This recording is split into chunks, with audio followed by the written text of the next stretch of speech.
اللهم صل على سيدنا محمد يا رب صل وسلم دائما أبدا على حبيبي. اللہ تعالیٰ نے ہمیں جو دین دیا، مذہب دیا جسے ہم اسلام کہتے ہیں،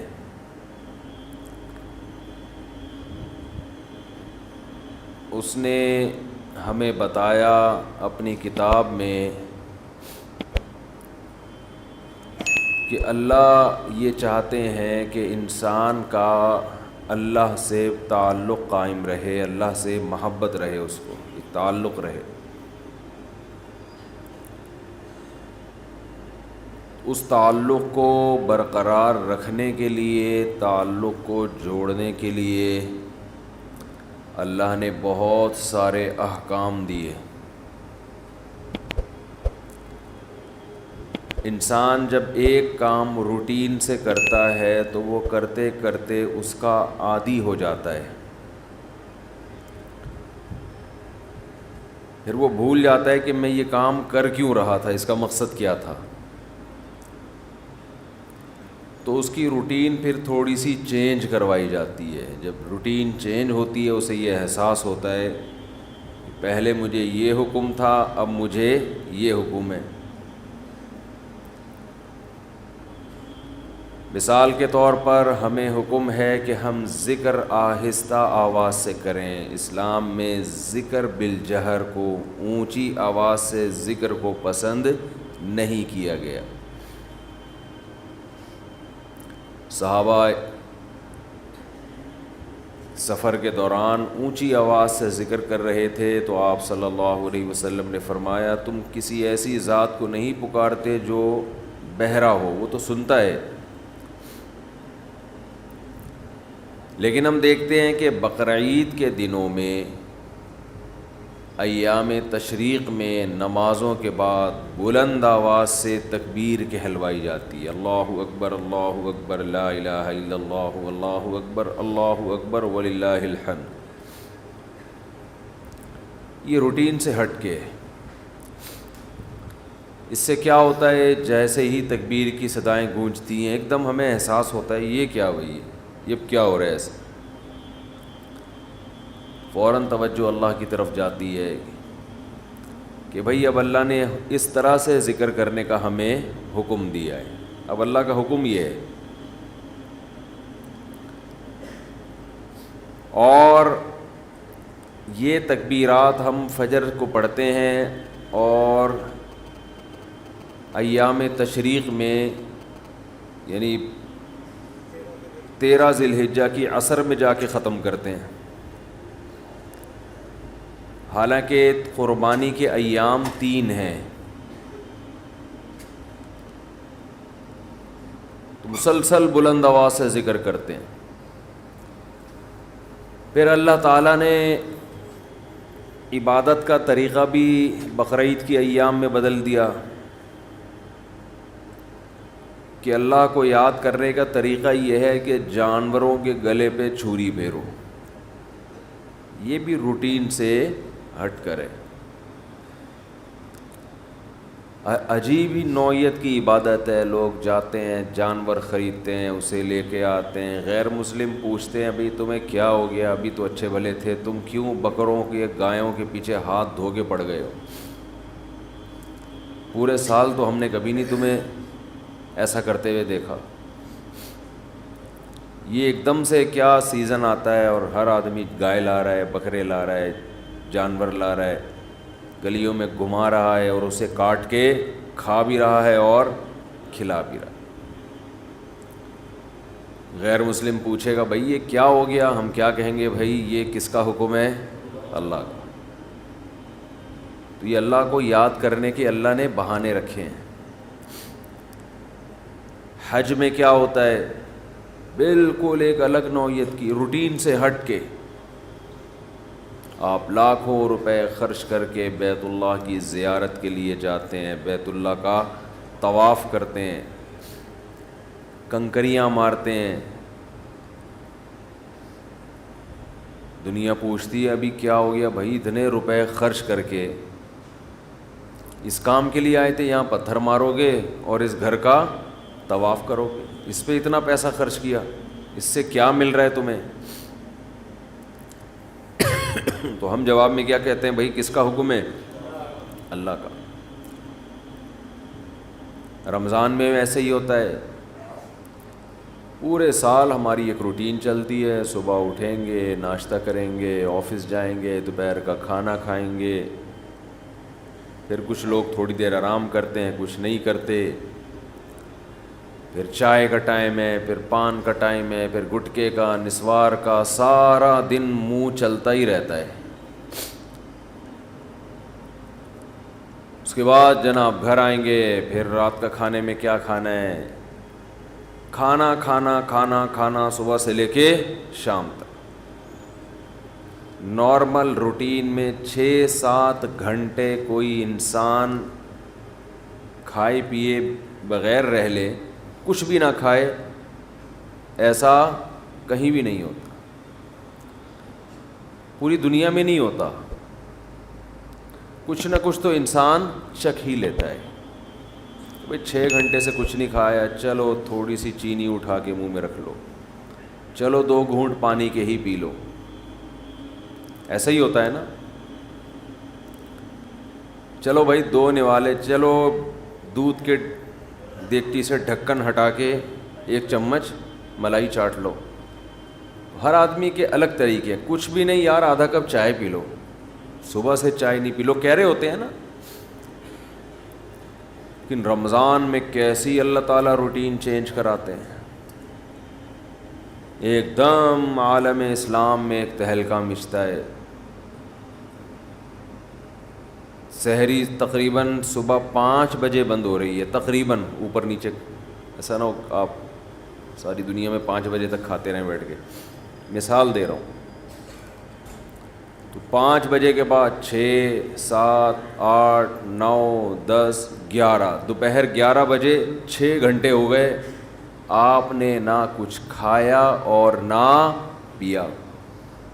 چلو 6 گھنٹے، 12 1 بج گیا اور 8 گھنٹے ہو گئے۔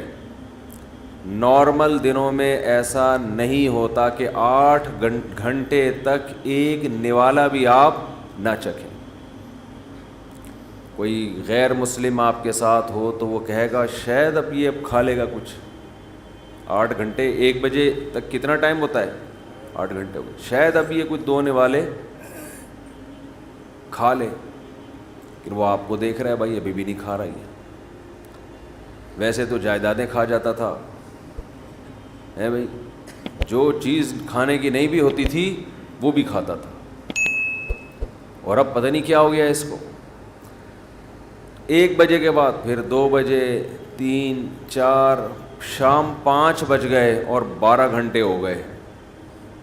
وہ حیران ہوگا یار ابھی بھی نہیں کھایا اس نے۔ پھر 6 بجے، پھر 7 جب بجے ہیں تو 14 گھنٹے ہو گئے۔ ہو سکتا ہے کوئی غیر مسلم آپ کے ساتھ ہو، دیکھے کہ بھئی آج شاید اس کو کھانا نہ ملا ہو، 1 دن برداشت کر لیا اس نے، 14 گھنٹے تک نہ کھایا اور نہ پیا۔ شاید کچھ شوگر لیول کم کرنا چاہتا ہو، یہ کسی ڈاکٹر نے مشورہ دیا ہو کہ آج تمہاری آنتوں میں کوئی سوزش ہے، کوئی پرابلم ہے، تو 14 گھنٹے تک مت کھاؤ۔ اس کے بعد آپ نے کھایا، وہ الگ بات ہے، پھر ایسا کھایا کہ پولیس بھی آپ کو نہیں روک سکی۔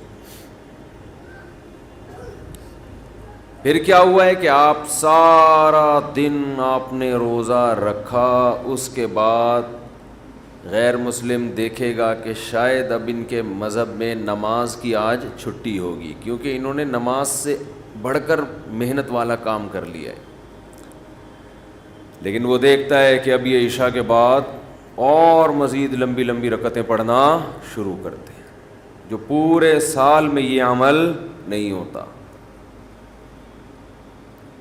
اِنَّهُ يَرَاكَ حِينَ تَقُومُ وَتَقَلُّبَكَ فِي السَّاجِدِينَ، اے نبی جب آپ نماز کے لیے کھڑے ہوتے ہیں وہ اللہ آپ کو دیکھتا ہے، اور سجدہ کرنے والوں کے ساتھ الٹتا پلٹتا بھی آپ کو دیکھتا ہے اللہ۔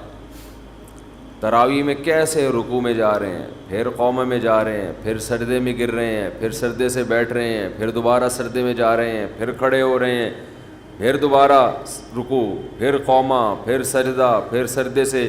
کوئی کھڑے ہو کر دیکھ رہا ہو جس نے کبھی یہ عبادت نہ دیکھی ہو تو وہ حیران ہوگا نا کہ یہ مسلمان پاگل ہو گئے ہیں، دماغ خراب ہو گیا ہے، ان کو ڈاکٹر نے ایکسرسائز کا کہا ہے، ایک ہی کام کیے چلے جا رہے ہیں، رکنے کا نام لے ہی نہیں رہے۔ جس نے کبھی یہ عبادت نہ دیکھی ہو تو حیران ہوگا نا یہ کر کیا رہے ہیں۔ ایسا تو کسی چرچ میں نہیں ہوتا، ایسا تو کسی مندر میں نہیں ہوتا، ایسا تو کسی یہودیوں کی عبادت گاہ میں نہیں ہوتا۔ کتنی لمبی لمبی رکعتیں ہوتی ہیں تراویح کی۔ تو کوئی غیر مسلم دیکھ رہا ہو کہ آج انہوں نے یہ کام کیا 14 گھنٹے، شاید کسی ڈاکٹر نے مشورہ دیا ہو، پھر دیکھتے ہیں اگلے دن پھر اٹھائیے اسی ٹائم پہ ہے بھائی، پھر 4:45 بجے تک کھایا، اس کے بعد پھر کھانے پینے سے رک گئے، اب پھر 6 گھنٹے ہو گئے کچھ نہیں کھا رہے، 7 گھنٹے ہو گئے، اس نے سوچا 8ویں پہ شاید کھا دیں، 9 گھنٹے ہو گئے، 10 گھنٹے ہو گئے، 11 گھنٹے ہو گئے، 12 گھنٹے ہو گئے، 13 گھنٹے ہو گئے، 14 گھنٹے کے بعد جا کے پھر کھایا، تو وہ کہے گا یہ باولے ہو گئے ہیں، یہی کہے گا نا، ان کا دماغ کیا ہو گیا ہے یار۔ ایک دن ڈاکٹر مشورہ دیتا ہے، 2 دن دیتا ہے، پھر وہی تراویح، وہی مریخ سے آیا ہوا تھا نا کوئی جس کو پتہ نہیں تھا رمضان کا، اگلے دن دیکھا پھر وہی۔ ویسے تو بڑے بدماش ہیں یہ، ایک نہیں مانتے خدا کی، لیکن اب انہیں پتہ نہیں کیا ہو گیا ہے، پھر تیسرے دن، پھر چوتھے دن، پھر 5ویں دن بھی وہی روٹین، 6ٹھے دن بھی وہی روٹین۔ اس نے کہا اب یہ نارمل روٹین پہ آئیں گے، کل سے ان کا ناشتہ شروع۔ تو 2 دن نہیں، 3 دن نہیں، 4 دن نہیں، 5 دن، 6 دن، 7ویں دن بھی ویسے ہی، 8ویں دن بھی ویسے ہی، 9ویں دن بھی، 10، 11، 12، 13، 14، 15، 16، بالآخر جا کے 29 یا 30 دن تک یہی کرتے رہتے ہیں۔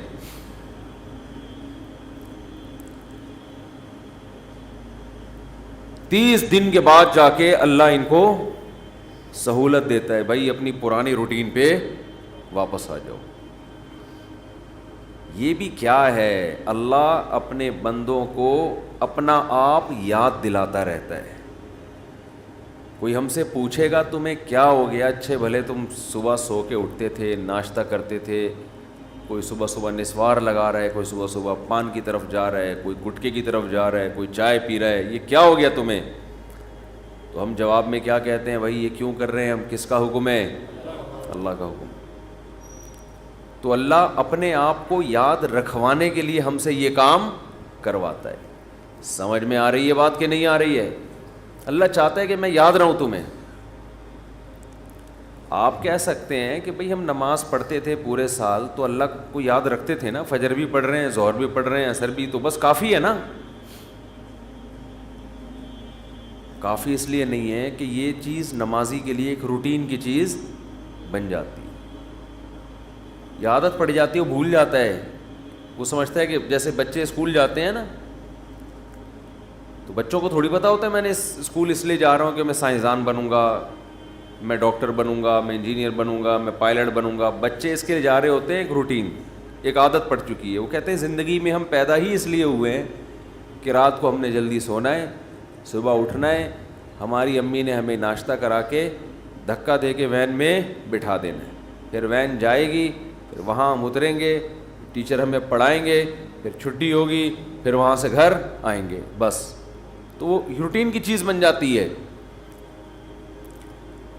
تو اللہ تعالیٰ اپنے بندوں کو اپنا آپ یعنی اللہ یاد دلانے کے لیے عبادت کی روٹین میں چینجنگ لاتے رہتے ہیں۔ اور دیکھیں کیا کرتے ہیں اللہ تعالیٰ، نماز قضا کرنا اسلام میں سب سے بڑا جرم، اس سے بڑا جرم اسلام میں نہیں ہے۔ حج میں اللہ نے کہہ دیا کہ جب میدان عرفات میں وقوف عرفہ کرو تو مغرب پڑھنے کی اجازت نہیں ہے، قضا کرو مغرب۔ کوئی غیر مسلم کسی نمازی کے ساتھ رہا ہو اور اس نے دیکھا ہو کہ یار یہ کبھی نہیں دیکھا اس کو میں نے زندگی میں نماز چھوڑتے ہوئے. جو نمازی لوگ ہیں اگر کوئی ان کو 1 کروڑ کی آفر کرے کہ تو مجھ سے 1 کروڑ لے لے آج مغرب کی نماز چھوڑ دے, وہ چھوڑے گا؟ کبھی بھی نہیں چھوڑے گا. نمازی ہوگا تو نہیں چھوڑے گا, وہ کہے گا 1 کروڑ یا 1 ارب میرے لیے کیا یہ برابر. لیکن وہ دیکھ رہا ہے غیر مسلم کہ یار یہ حج کرنے گیا ہے وہاں اللہ کو راضی کرنے, لاکھوں روپے خرچ کر کے, اور عرفات میں مغرب اس نے پی گیا, یہ مغرب پی گیا. یہ ہے بھائی, پڑھ ہی نہیں رہا. اس سے پوچھو کیوں نہیں پڑھ رہا؟ بھائی مزدلفہ میں جا کے عشاء کی نماز جب ہوگی تو اس کے ساتھ پڑھوں گا. بھائی تو کروڑوں روپے کی تجھے آفر کی تھی اور تو پھر بھی نہیں, تو نے چھوڑے تھا تو اب کیوں چھوڑ دیا؟ اب تو یہاں آیا ہی خدا کی عبادت کے لیے, تو اب تو تجھے اور خشوع و خضوع سے پڑھنی چاہیے. جواب میں آپ کیا کہیں گے؟ بھائی اللہ کا حکم ہے. تو یہاں بھی اللہ اپنے آپ کو یاد کروانے کے لیے ہم سے مغرب کی نماز قضا کروا رہا ہے, تاکہ احساس رہے ہم پڑھتے جب تھے نا تو روٹین کی وجہ سے نہیں, اللہ کی وجہ سے پڑھتے تھے. لہذا جب وہ کہے گا نہیں پڑھو, چھوڑیں گے ہم. پھر سمجھتے ہو کہ نہیں سمجھتے؟ نہیں سمجھتے نا, مسئلہ سارا یہی ہے. اگر سمجھتے ہوتے تو پہلے سے سمجھ کے بیٹھے ہوئے ہوتے. ہم یہ سمجھتے ہیں کہ یہ کلچر کا حصہ ہے, یہ رمضان اور بقرعید اور نہانا دھونا جمعے کے دن, یہ کلچر کا حصہ ہے. یہ کلچر نہیں ہے بھائی, یہ اللہ چاہتا ہے کہ میرے بندے مجھے یاد رکھیں. سب کی بیس اور روح یہ ہے کہ اللہ کو بندوں سے اتنا تعلق ہے کہ اللہ چاہتے ہیں میرے بندے دنیا میں جانے کے بعد مجھے بھولیں نہیں.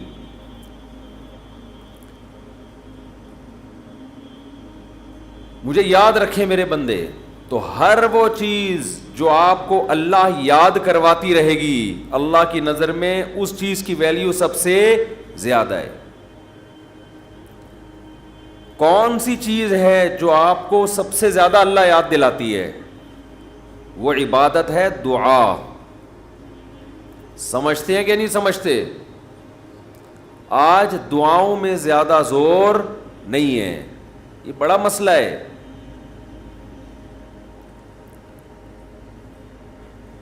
بھائی کچھ نہ کچھ وقت نکال کے ہاتھ اٹھا کے اللہ کے سامنے گڑ گڑایا کریں.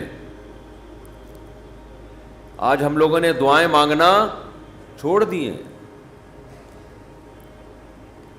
جب انسان اللہ کے سامنے دعا مانگتا ہے وہ اللہ سے باتیں کرتا ہے, اگر توجہ سے دعا مانگے.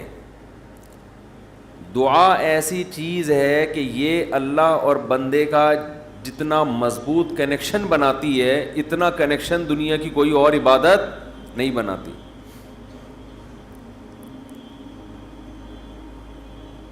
ہمیں شیطان ورغلاتا ہے کہ اس سے مل کیا رہا ہے تمہیں, نظر تو کچھ بھی نہیں آتا, ملتا تو کچھ بھی نہیں ہے. یہ شیطان کا بہت بڑا دھوکہ ہے, وہ بندے اور اللہ کے تعلق کو مضبوط نہیں ہونے دیتا. حضرت عمر رضی اللہ تعالی عنہ فرمایا کرتے تھے کہ مجھے اس کی زیادہ فکر نہیں ہوتی کہ میری دعائیں قبول ہو رہی ہیں کہ نہیں ہو رہی, مجھے زیادہ فکر اس کی ہوتی ہے کہ دعائیں مانگنے کی توفیق مل رہی ہے کہ نہیں مل رہی.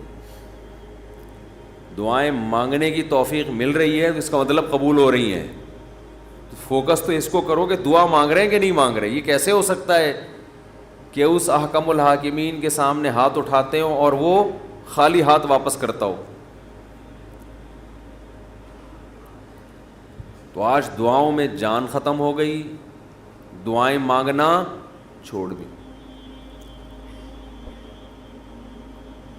یہ جو میں نے قرآن کی آیت پڑھی ہے, رمضان اور دعا کا آپس میں بہت گہرا تعلق ہے, بہت گہرا. جب انسان اللہ کے لیے کوئی عبادت کرتا ہے, کوئی قربانی دیتا ہے, اللہ کا نام قرآن میں ہے شکور, قدردان. شکور کسے کہتے ہیں؟ قدردان. آپ تھوڑا کرو وہ اس کی قدر بہت زیادہ کرے. کچھ لوگ ناقدرے ہوتے ہیں نا, آپ کچھ بھی کر لیں ان کے لیے کہتے ہیں نا ناقدرہ ہے, میری بات کو ویلیو ہی نہیں دیتا, میرے احسان کو ویلیو ہی نہیں دیتا. اس لیے علماء کہتے ہیں کہ افطار کے وقت دعا کرنی چاہیے. کیوں؟ آپ نے سارا دن اللہ کے لیے ایک قربانی دی ہے. یہ بڑی بات ہے. آپ کی نظر میں شاید اس کی ویلیو نہ ہو, اللہ کی نظر میں اس کی بڑی ویلیو ہے کہ میرا بندہ نے مجھے دیکھا نہیں ہے اور اس نے سارا دن میرے لیے کھانا پینا چھوڑ دیا. کیا کر رہے ہیں؟ ہاں یہ مکھی تنگ کر رہی ہے, لیکن اتنا ایسے نہ پکڑیں کہ مکھی سے زیادہ آپ تنگ کرنا شروع کر دیں. ٹھیک, بس بھاگ گئی, نام ہی کافی ہے. تو کیا بات چل رہی تھی یار؟ دعا کی تو چل رہی تھی یہ یہاں. ہاں افطار کی بات کر رہا تھا میں.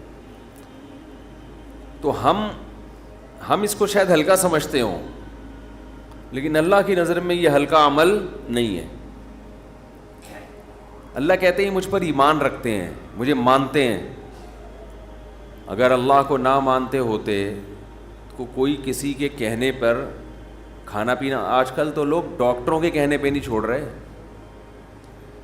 ڈاکٹر کہتا ہے کہ آپ کو نقصان دے گا کھانا پینا, آپ ڈائٹنگ کرو, مت کھاؤ, پھر بھی کھا رہے ہیں لوگ کہ مر جائیں لیکن کھانا نہ چھوڑیں.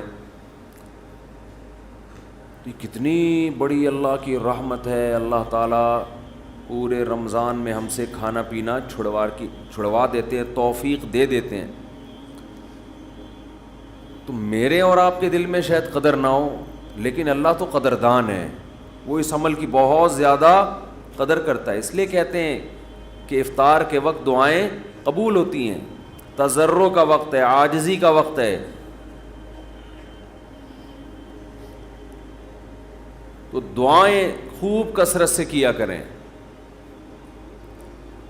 دعاؤں میں عاجزی, گڑ گڑانا, لجاجت کرنا. نبی صلی اللہ علیہ وسلم نے فرمایا دعا رو کے مانگو, اور رونا نہ آئے تو رونے جیسی صورت بنا لو, صورت بنا لو رونے جیسی. ہمارے نبی نے ہمیں, کیونکہ اللہ کے سفیر ہیں نا, اللہ کا پیغام لے کر آئے, تو ہر چیز میں ہمیں گائیڈ کر دیا ہے. غیر مسلم کے پاس نہ مانگنے کا طریقہ ہے, کس سے مانگنا ہے یہ بھی نہیں پتہ, کیا مانگنا ہے یہ بھی نہیں پتہ. کبھی ادھر جا کے مانگ رہا ہے, کبھی ادھر جا کے مانگ رہا ہے, یہ بھی نہیں پتہ مانگنا کس سے, کیسے مانگنا ہے. کوئی یوں مانگ رہا ہے, کوئی کسی اور اسٹائل سے مانگ رہا ہے, یہ بھی نہیں پتہ. کون سے ٹائم پہ مانگنا ہے جس میں قبولیت کا امکان زیادہ ہے, یہ بھی نہیں پتہ. تو اللہ کے حبیب صلی اللہ علیہ وسلم نے ہمیں یہ بھی بتایا مانگنا کیا ہے, یہ بھی بتایا کس ٹائم پہ مانگنے کی فضیلت زیادہ ہے, اور یہ بھی بتایا مانگنا کیسے ہے, دل کی کیفیت کیا ہونی چاہیے, ظاہر کی کیفیت کیا ہونی چاہیے.